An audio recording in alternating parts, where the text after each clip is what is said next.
everyone to this event this afternoon. It's a great pleasure to welcome our alum, Sheri McCoy, class of 1980, and Chancellor Davina Grossman to lead a discussion around insights and innovation, two themes of the strategic plan that we've been working on for the past year or so. So again, I want to thank you very much for joining in the conversation this afternoon.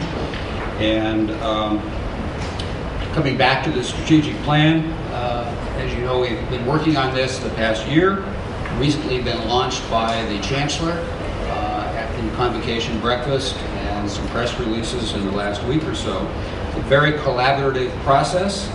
And the new vision for UMass Dartmouth is to be a globally recognized premier research university committed to inclusion, access, advancement of knowledge, student success, and community enrichment.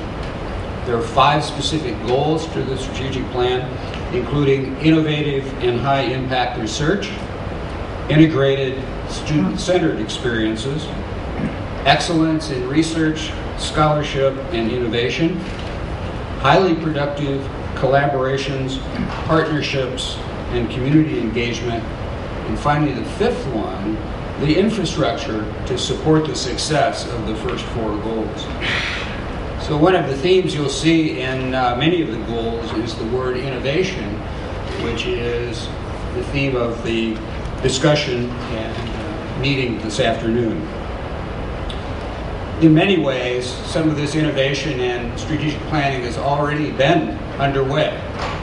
We just came from a ribbon cutting for the new bioengineering laboratory suite to support research and innovation in the bioengineering program.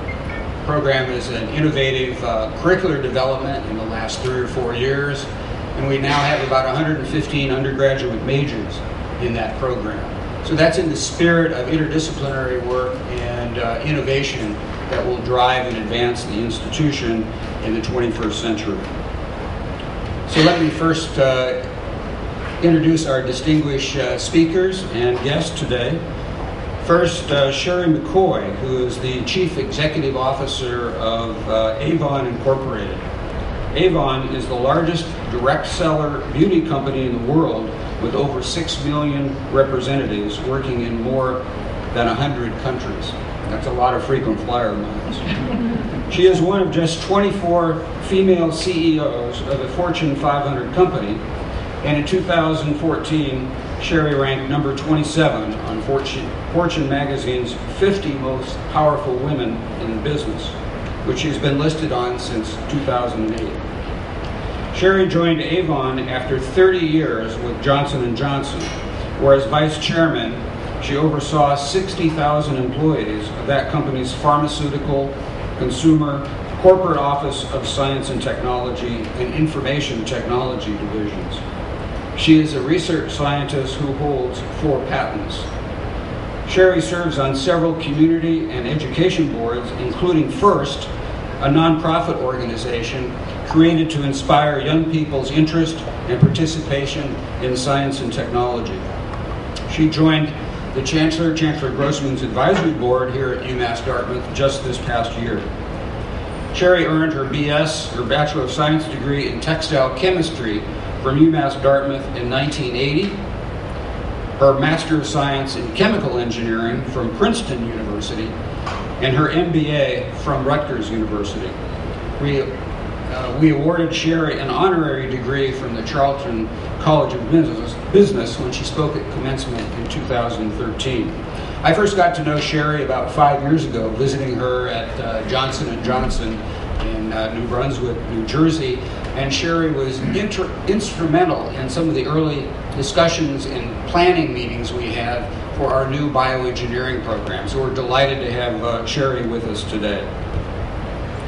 Next, I'd like to introduce someone you all know, our Chancellor, Davina Grossman. Dr. Grossman has held the position of Chancellor since July 1st, 2012. Previously, she was at Florida International University, where she was the founding Vice President for Engagement, and prior to that, Dean of the College of Nursing and Health Sciences, and Dean of the School of Nursing. Dr. Grossman's leadership has resulted in the planning and development of our strategic plan, UMass D Transform 2020, focusing on the transition of the university from a regional master's institution to a national doctoral research university. So again, the emphasis on research and innovation. During Chancellor Grossman's tenure, the campus has completed an award-winning renovation of the Claire T. Carney Library, which you're sitting in right now.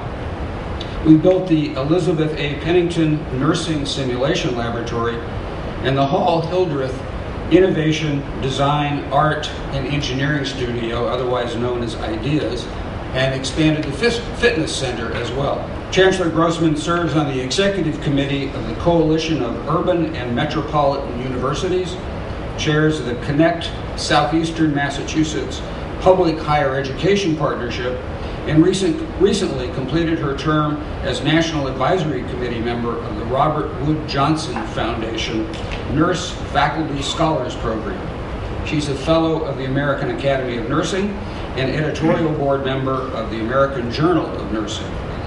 Dr. Grossman holds the PhD in nursing from University of Pennsylvania, a Master of Science in Nursing from the University of Miami, and Bachelor of Science in Nursing from the University of Santo Tomas. So with that, I will turn the podium over to Chancellor Grossman. Thank you very much.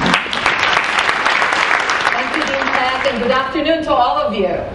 I know that you're very excited to see Sheri McCoy, and since we awarded her an honorary degree last year at commencement, I can call her Dr. Sheri McCoy. So Dr. McCoy, you and I, somebody's clapping so we can clap. So Sheri, you and I started about the same time. So you started as CEO of Avon April 2012. I started July 1st. And Lara put us together, you and I met in Manhattan, I think in September of 2012. So you are only one of 24 women CEOs of Fortune 500 companies. Imagine that. There are only 24 women CEOs of Fortune 500 companies, and Sheri's one of them. So Sheri, how does it feel to be part of that very elite group? Well, the good news is it's not as elite today as it was 30 years ago when I left UMass Dartmouth. So I think it's great that we're seeing a lot more women in leadership positions. You is a great example. We see women CEOs now running technology companies, aerospace companies. So we're seeing people come into what would traditionally be seen as male space. Are there enough? Certainly not. But the good news is we continue to see it grow, and it's important as we look at bringing students in that we attract women into the field of science and technology and make sure we continue to support them as they go forward. So we looked up your website of the company, and Avon's vision, according to the website, is to be the company that best understands and satisfies the product, service, and self-fulfillment needs of women globally. And it also says, Avon's commitment. This is the company that puts mascara on lashes and food on tables, that fights wrinkles with one hand and breast cancer with the other, that knows the value of a perfect lip, but still opens its mouth and speaks out against domestic violence and for women's financial independence. This is the company that not only brings beauty to the doors, but also opens them. The company that supports more than 6 million representatives in over 100 countries. It is a global company. This is Avon, the company that for more than 125 years has stood for beauty, innovation, optimism, and above all, stands for women. So Sheri, what do these statements mean to you? It's great. One of the reasons that I joined Avon was really because of its mission. It's a very mission-oriented company. And when I travel around the world and I meet with the women that we touch, so you mentioned we have 6 million representatives. I go to places like Philippines or South Africa or Turkey, and I meet these women who are incredible, who actually have been able to build an income, build a career, and be able to support their children and their communities. And one thing that I see is that when women get together and connect, they can have a powerful influence on life. And so one of the things that Avon has been very focused on is empowering women, and that's through the business model itself. So we give women the opportunity to sell products to typically other women, and they get an earnings opportunity. We know that when they get that earnings opportunity, they build self-esteem, they build confidence. Importantly, they're able to care for their children, and if they are able to care for their children will be educated and be able to give back to communities and science and help from a sociological standpoint. So very, very important. It starts with the woman being empowered and being able to care for her family, and then more and more can happen. The other thing that Avon did is we got involved with women's causes, and so one that was obvious was breast cancer.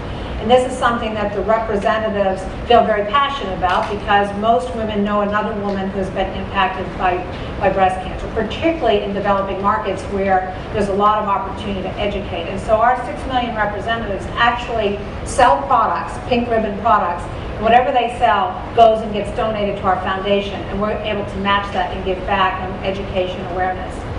And about several years ago, we started looking at what would be a second cause.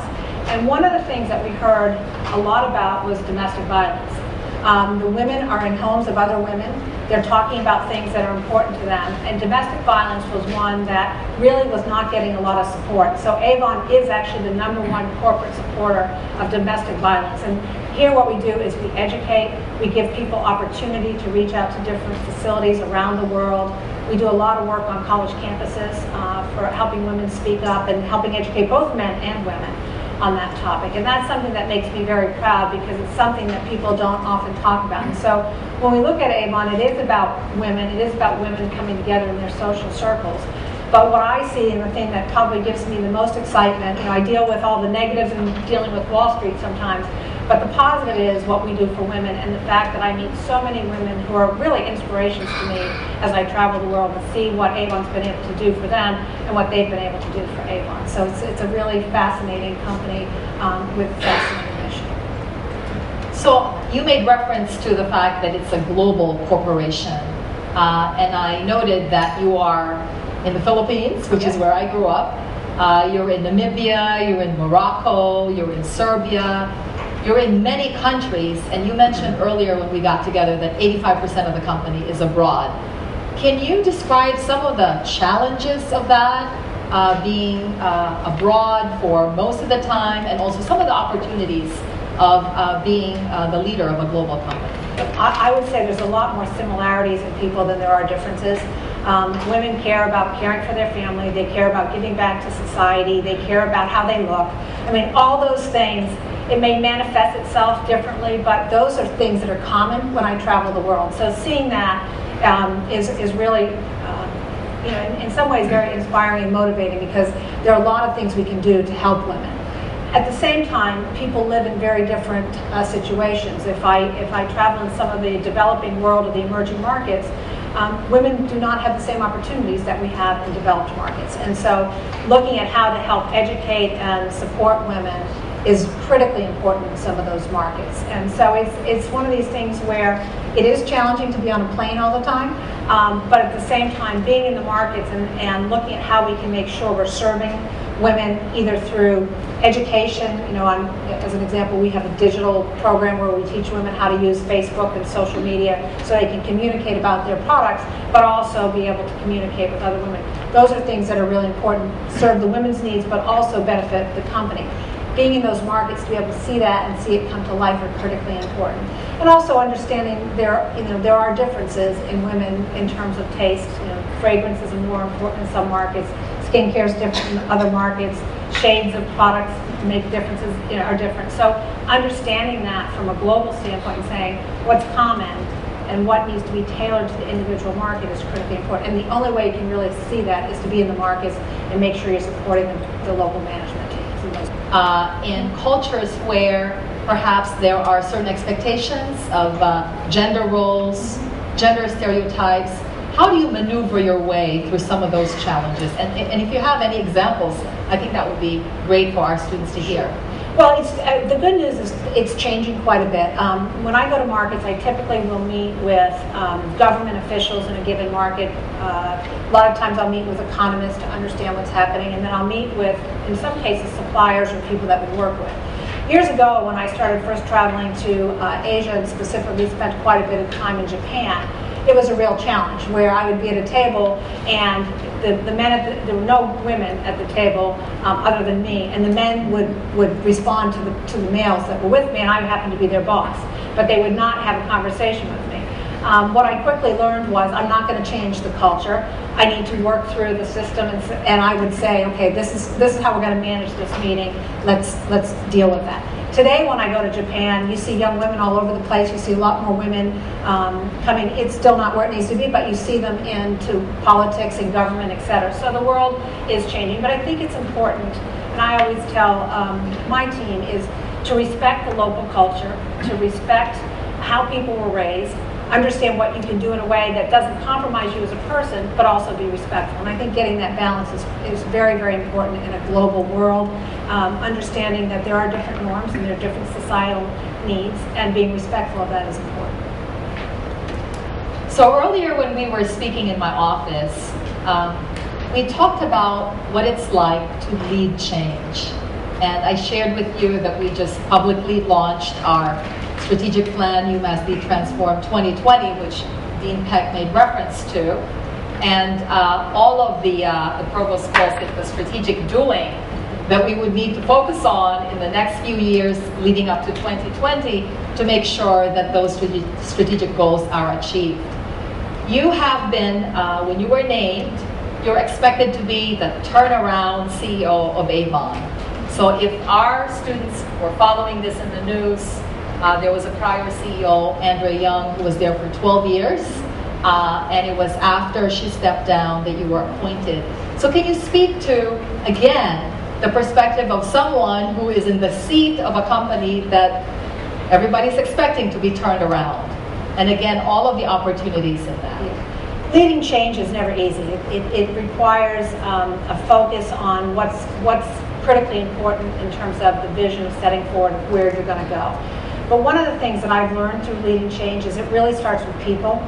You can have the greatest vision in the world, and if you don't have alignment of the team around it, it's not going to get done, because people drive change, and change happens through people. And so what's critically important is to make sure that people understand what the roadmap is, they understand the steps along that, and continued focus and repeating, this is where we're going, this is how we're going to get there, and rewarding people along the way, and showing examples of where it worked, and celebrating also where it didn't work, and say, okay, it didn't work, let's figure out how we're going to fix that and move forward. But I think it starts with having the vision, making sure you recognize it's about people, and it's about culture. It's about changing a culture, and you know, Avon as an example is a very entrepreneurial culture, very mission focused, but we didn't always focus, we weren't disciplined in our operational approach. And so trying to not take away the entrepreneurial spirit, but add that discipline approach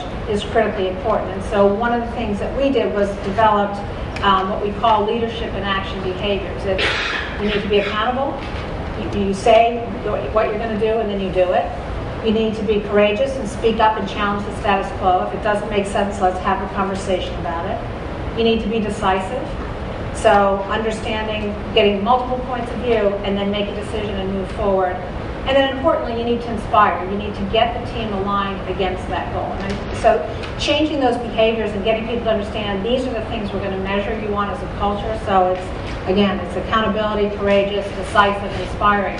Those are things that people understand is consistent with the culture, but constantly pointing out examples where we do that is critically important. And so as UMass Dartmouth goes on that transformation, there are going to be times where it goes faster than other times where you take a step backwards, but you have to keep moving forward. And I think you celebrate the success along the way and recognize where you have to tweak it, but never lose sight of where you're going, and never lose sight of the fact that it's the people in the community that are going to make it or break it. It's not one person, it's that alignment of the team. So we spoke earlier about how important it is as a leader to calibrate the velocity of change.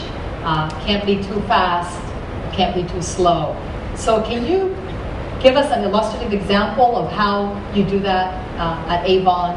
We are trying to go from what we call door-to-door selling to click to click, right? So we're trying to get people online. And we had an example where we introduced a new technology in Canada. We were piloting it. And we were basically going from a more manual process where people could call in their orders. They had the flexibility to fax things in, call things in, send things in, or they could go online.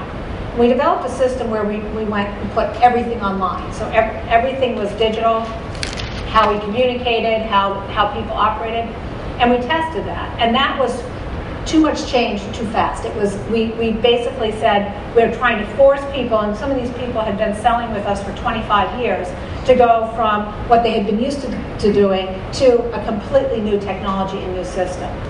And we were nervous about it, but we said, let's test it in one of our smaller markets. And what we found was we lost about 35% of our representatives who were not going to adapt. We're looking at a similar thing in the United States now, and what we've done is we've pulled in some of our top selling representatives, had them help design the system, and it's a choice model. So we say there's two ways to sell, there's two ways to earn. You can continue doing what you've been doing, or you can move to this new system. If you move to the new system, you have the opportunity to earn more money because you can have people come in online 24/7 when you're asleep and order from you. So we got that learning and said we need to pace it, we need to sequence it. Hopefully over time we'll move more of those people to the newer way, but we can't go all the way to bright overnight. And so that's a good example that the organization, it's one that I celebrate with the organization because it says we know where we want to get to, and we may get to the same place that we did in Canada, but we have to do it and bring along the people with us because, again, they're independent representatives, and so it's very different than selling to a Walmart or a Kmart or a Target. If they don't like something, they can leave. So your stores can walk. And so trying to bring them on that journey is critically important. So I think that we would like to give everyone a chance to ask questions. So I'll ask you one more, and then we'll give an opportunity for the audience to pose their questions. Do we have a microphone here, Laura? Okay, so Chad's got the microphone. Let me just ask Sheri one more question. So you graduated here in textile chemistry, and last year at commencement, you recounted the story of how you met your husband, Terry, and you were an RA, and that was one of your first experiences in leading large groups of people. And Terry was one of the more recalcitrant members of the residential community. His suite was not the best. I'm sure that was part of the challenge. So I wanted to ask you, how did your education here prepare you for your roles both at J&J, and then how did your career experiences at Johnson & Johnson, you went up the career ladder, how did those experiences prepare you incrementally for the top position now at a Fortune 500 company? Well, if I start with UMass Dartmouth, one of the things that was very beneficial and worthwhile to me was the resident assistant experience, because I learned how to deal with peers and influence without having a lot of control. And a CEO has a lot of influencing skills and doesn't have a lot of control, just like you probably know in your role, Davina. So I think that was one thing that certainly, that peer relationship and working with teams, I learned that here at the school. I also learned the importance of mentorship. I had the opportunity working in the textile chemistry department to work closely with Dr. Ronald Perry, who was in charge of the department at the time. And when I was trying to decide what to do, whether I was going to go look for a job or go on to graduate school, he made me aware of a program at Princeton University in chemical engineering, in polymer science. And I remember saying to him, I could never get into Princeton, I'm not going to be able to go there. He said, no, you need to apply. And he really encouraged me. He helped me through the whole application process, etc. And because of him, I actually got into that program, and it opened up a different door for me. So I'm very grateful to the work that the faculty does and that whole mentorship relationship. And so that's something that as I've gone through my career, I very much value that and spend time mentoring people, because one of the things I say about mentors is sometimes they see something in you that you don't see in yourself. And so that was something that was very, very important to me throughout my career. Coming into Johnson & Johnson, the thing I would say is I worked a good portion of my career in research and development area. Spent time in marketing, spent time in sales, spent time in general management, worked in the consumer division, worked in the medical device division, worked in the pharmaceutical division. And in all those cases, the thing that I would say was beneficial was whenever I stepped outside my comfort zone and I did something that I didn't think I could do. So when I was in research and development, I went to marketing. I thought, oh my goodness, this could be very scary. And then I went from the consumer division into the medical device division, and then medical device into pharmaceuticals. At one point, I was running Asia Pacific R&D for the consumer group, and I had 3 young kids at home, and my husband was helping manage that. So I took risk and tried to do things differently that put me in a position where I didn't have the answers. And what I learned, and what I will say, forever, is that it's about the people that you surround yourself with, the people that you work with, and it doesn't matter what role that I had. It was really about the people and the alignment of the team. And I was one member of a team who, in many cases, did a lot of good things. In some cases, we didn't do so well. But that team relationship and that importance of working with people, I think I got that here at UMass Dartmouth, and it's something that today, as I go out and talk to representatives who are building their business, they also talk about the importance of influencing women, trying to bring people in and help. And I think, to me, that's something that has inspired me my whole career, and something that I know will continue to inspire me. Thank you. Thank you. All right, so let's see if there are any questions from the floor. Yeah, the microphone's there. Hi, Anthony Baird, Director of Corporate. Hello? Anthony Baird, Director of Corporate Programs in the Child and Culture Business. Innovation. Could you define innovation, and how does it happen? Because Clay Christensen talks about disruptive innovation. Can you make reference to that also? Thank you. Sure. I think one of the things that's, I like to think about innovation starting with what's the problem you're trying to solve, or what is it that you're trying to do to make someone's life better. So it starts with that perspective. Sometimes it's obvious, sometimes it's not so obvious. And I think that there's innovation where you can talk to a consumer or a person that's using a product and get a sense of what's important to them. There are other times where consumers don't even know it's possible. I mean, if I think, we were laughing, my husband and I, as we were driving in today, we remember standing, putting the money in the telephone at the end of the hall on a Sunday night to call my parents. And now my kids are texting me every 2 minutes about where they are and what they're doing. I could never have imagined that innovation. And if you asked a consumer back then, I doubt it. But once you saw the technology, you saw how that would be applied. So I think it has to be very open-ended. It is problem-solving based, but I believe the best innovation comes from connecting the dots in novel ways, which means that you need to have different thought partners as you go through it. I think it's really important, particularly growing up in the sciences, to make sure there's an interdisciplinary perspective and different ways of thinking about things. Because I was telling Davina earlier, she was asking about technology and innovation in cosmetics, and I said, well, we have a group in our research and development area for makeup, and they look at what's going on in paints, they look at what's going on in tires, they look what's going on in printing, they look all kinds of things in art, where color comes from, and then think about how to bring things together in novel ways, not necessarily what's a cosmetic company doing. And so those are the kind of things that I think are critically important. At the end of the day, it also has to be monetized. I think innovation for the sake of just a new idea, it has to create wealth. So that's a key component of the innovation definition. Students? Okay. Marty? Our trustee, Marty Etzifaris. I'm going to date myself a little bit here because I'm going to reference pen pals. I'm in a bit of, as you know, an aardvark on that. But when you said something interesting about providing social media training and providing access, because the premise is if you're transitioning over to online, that people actually have those facilities.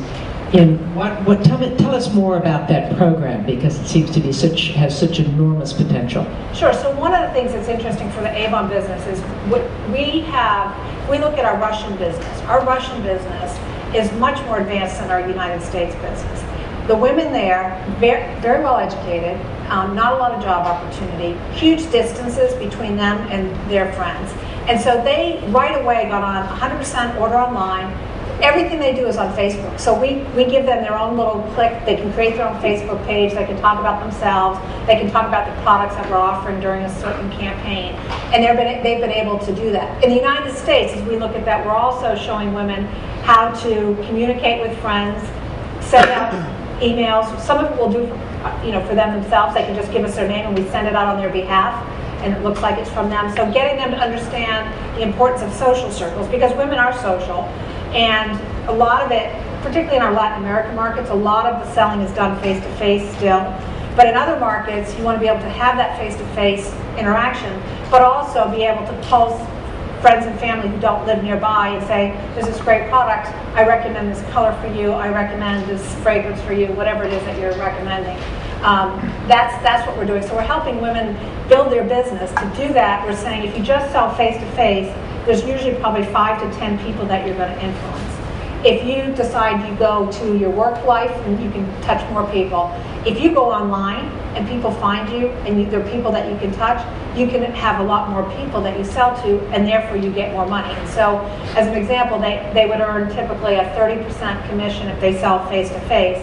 If they're online, they'll get a 20% commission because they don't have to deliver it. We deliver it for them, and it's much more convenient, but they're still making the recommendation to friends. So it's getting them to understand that technology is an enabler versus technology as a threat. And that, to me, is the biggest shift that we've had to make. But in many of our developing markets, India, everything's mobile. Eastern Europe, very, very advanced. And part of it's because they were educated, and they're very comfortable with technology. You're welcome. Another question here?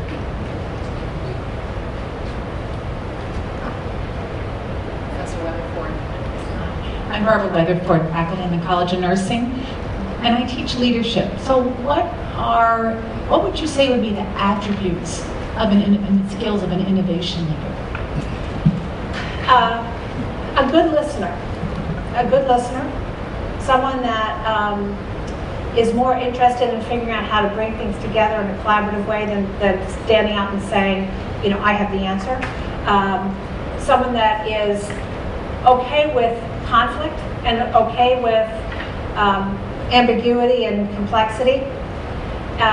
Someone who can focus on the glass half full instead of the glass half empty. So when I was giving the example where we had the problem in Canada, again, I tried to focus on the glass half full, like, isn't this good? Here's what we learned. We're not going to make that mistake someplace else. Now, the people on the project felt terrible, but the important thing was that as a leader, reinforcing that behavior, I think, is critically important. And being willing to ask for help and making connections in ways that don't seem obvious at the moment, but over time, you kind of come together and have an epiphany. And so I think that leadership skill, I think, is critically important. You're welcome. We have a question over here. How is the Avon business in the Amazon region? In the Amazon region? Yep. It's doing quite well. We have a lot of competitors in Brazil. Brazil is the number three beauty market in the world. Extremely competitive. Direct selling is very strong because in the Amazon region, we actually have women who take boats and bring products to their clients and their customer base, and that's the only way that they can get products. So direct selling is very strong. We have some very strong local direct selling competitors, but we continue to see that region grow. Any questions from students?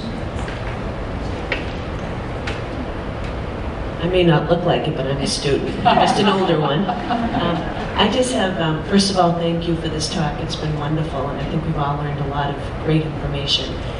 But I just have some questions about the strategy in the United States. It appears to me, and I'm certainly not an expert, that Avon is a little unique compared to other cosmetic corporations in the United States. And I'm curious, as you work with your team and such, what your strategy is here, and also how you involve the customer in your planning and strategy. Yeah, great question. And the United States is our most challenged market. It's one that if you listen to analyst calls, I'm often asked, should you exit the U.S. market? It's too developed, there's too much competition, would you walk away from it? As soon as I get that question, then I have some of our stronger representatives call me up and say, don't leave the U.S. market, it's such an important business for us. And it is important. The number one beauty market in the world is the United States. Do we need to evolve in terms of how we think about going to market? Absolutely. And so one of the things I'm talking about was this digital transformation, is to get younger consumers in who are digitally savvy, let them sign up and drive their business is really, really important. At the same time, making sure we continue to support the people that have been with Avon for many years. That means having great products. A lot of why people come to Avon is they get products that they can't necessarily find in a drugstore, department store, etc. So the whole proposition in terms of gifting, something unique, interesting shapes on bottles for fragrances, etc. People like that. So that innovation piece is important. With that said, the U.S. market will continue to be challenging until we get people more online and we continue to look at how we make it easier for people to do business with us. And so a lot of our transformation is around our IT systems, digital, as well as making sure we continue to look at the consumer innovation piece of it. One of the things we just launched was, or we revamped, was Avon.com. And so we now, we launched it, the relaunch was September 6th. And so we have social media out targeted to 25 to 35-year-olds, really making them aware of Avon, launching new product that supports that. And we'll be on Yahoo and some other sites. So we're looking at the social media piece, because what we find is people don't have a negative reaction to the brand. It's more that it's not top of mind. And people think about, oh, I knew someone that sold Avon. I don't know what happened to that person. How do we make Avon more contemporary? So it's how do we contemporize the brand in the United States. Good news is the UK was in a similar position, not quite as challenged, and we're starting to get that back to growth. So it can be done, but it's not without its challenge. Thank you. More questions? Yes. Yes, you. Cal Douglas Masters there. Yeah. Hi, everybody. How's everybody doing this evening? Cal Douglas Masters third. I'm an entrepreneurship major. What was the hardest decision you made as a leader, and how did you come to that decision? I think the hardest decisions I always make, and I've made them multiple times, unfortunately, is changing out an individual, a leadership decision where at times, and the ones that are most difficult, if someone's not performing, it's pretty straightforward for me to be able to do that. Or if they've done something that they should be fired for cause, it's easy for me to do. A lot of times when a company is evolving and changing, you may need different leadership skills for tomorrow than you needed for yesterday. And so there have been people in an organization that have been with the company for many years, have contributed, but as I look at the future and what's needed, I need to make a change. Those conversations and those decisions I know are the right things to do, because at the end of the day, I need to make sure that the company has a future. But those are hard decisions because people have given a lot to the company, and I need to make that change. Those are ones that that are the most difficult for me personally, because I care about the people, but I also know what's right for the organization in the long term. Hi, I'm Leah Nesbitt, and I'm a civil and environmental engineering major. I actually have, excuse me, 2 questions. My first is, what did you patent? And my second is, how did you cope or deal with adversity? I'm sorry, what was the second one? How did you cope or deal with adversity? How did I deal with adversity? And the patent it's in textiles. One's for a breathable material, one's for a diaper material, one's for sanitary products. It was all when I was working in a subdivision of Johnson & Johnson, where we were developing fabrics for disposable garments. So that was the area. And then I moved on and went into beauty and other things. But in terms of dealing with adversity, it's one of those things where it's never easy. A lot of times I just tell myself, don't take it personally and learn from it. And again, goes back to the point I was making about glass half full versus glass half empty, is to say, okay, this didn't go exactly how we wanted it to do. What role did I have in that? What could I have done differently? And then what am I learning from that, so the next time I do that, or next time something happens, I've learned from it. And I often tell the people on my team is if we're not making mistakes, then we're not testing hard enough, we're not thinking bold enough. If we continue to just keep our head down and do things on an incremental fashion, we will never get a breakthrough or never be able to change it. And so, but it's one of those things where I have to encourage it and I have to support people who are really willing to take risks and support them when a mistake happens. And I think that's important as you're driving change and you're driving turnaround. It's not always going to be perfect, and people need to know that I have their back. I'm going to support that because otherwise people won't do it and they won't push hard enough. So it's a mindset shift. Rich? I was just curious, who do you deem to be the customer at Avon? Is it the sales force or is it the ultimate purchaser? And if it is the sales force, are you attempting to move around them in the future using technology, or are you going to work with them to accomplish what you're trying to do? It's actually both. I mean, it starts with our representative because she's the one that actually has the earnings opportunity. But if we don't serve the end consumer, then the representative does not benefit. And so when we talk to her, what we say is, look, we have to serve the consumer. If we don't have great products and we don't offer a service, and the representative wants to offer a service to her customer, it's not going to work. One of the challenges we've had on going digital is the representatives are concerned about us taking the name of their consumer and going around them. So part of the resistance to that change has been they don't want us to have the customer names because they're concerned that we can go direct. And so one of the things we did is we actually did a pilot with our top selling representatives. Some of them have about a $10 million business, so top of the house. And we had them be part of it and said, well, how can we make this work for you? What are the things that we need to do to make it work? And they quickly came in, gave us a lot of good ideas, and now are behind it because they realize if they just increase their customer base, they can get more earnings. And we're giving them commission for being able to sell online. But that's what we had to do to get them to understand we're not going to go around. What they do understand globally, when I talk to people, is when I say, where should we spend money? They say, we want you to advertise, we want you to talk about the brand, because it's easier for us to sell. So if we talk about Avon as having great products, it's good for them. And so having them understand that we're doing that from the standpoint to make it easier for her to approach another woman versus we're trying to take them specifically. And in fact, in our pilot of Avon.com, what we found was the people that came on the website, about 2/3 of them either had a representative or were looking for a representative for advice on shades or colors or whatever they wanted. And a third came in direct and ordered directly from us. The third that came in would never go to a representative, or they had lost their representative, couldn't find it. So they're aware of that third. So there are going to be people that are going to order from us directly. They understand that. But if you look at making the pie bigger, everyone benefits. And so it's been a journey, but it is about resisting change. Thank you. We have time for a couple more questions.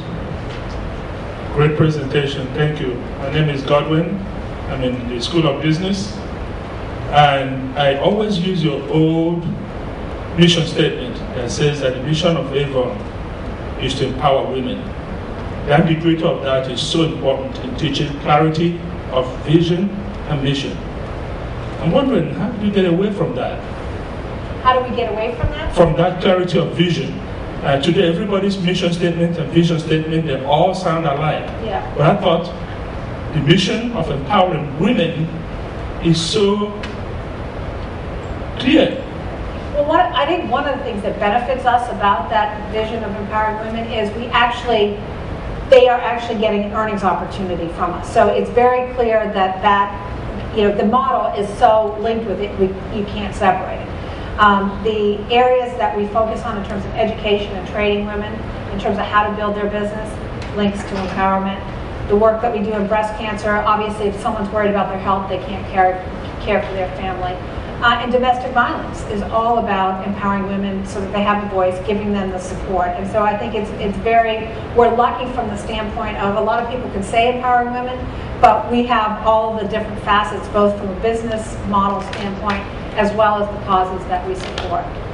So, and if you travel around, I travel all over the world, some of the things that I see, it's just amazing what women can do for themselves with support from a company. Okay, thank you. On behalf of the entire UMass Dartmouth community, I'd like to thank our two distinguished panelists, Dr. Sheri McCoy and Chancellor Davina Grossman, for such an informative discussion about innovation and leadership. We greatly appreciate it. Thank So you. Thank you. Thank you.